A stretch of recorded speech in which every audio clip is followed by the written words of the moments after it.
Nu, tagad rubrika par to, ka laipni aicināti Eiropas Savienībā. Nu, mēs esam šeit un mums jāievēro tie regulas un likumi. Nu, un tad rekur no 2006. gada, ja tu makšķerēsi jūrā, konkrēti zivi noķerot zuti, mencu, lasi, reņģi, brētliņu vai zeltpleksti, tad tev jāiesniedz loma atskaite.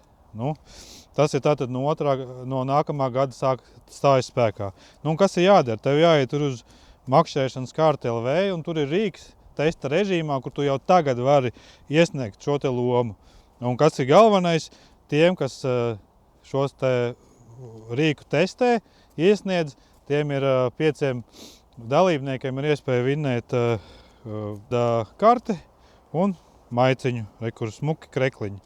Ja, tā kā testējam šo te rīku, nu, un, protams, kad arī rekur ir jāsūta atsauksmes uz e-pastu.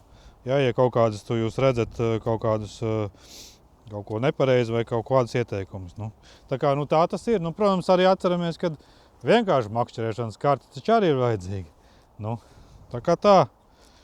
Visādi citādi neastakas jaunajā gadā.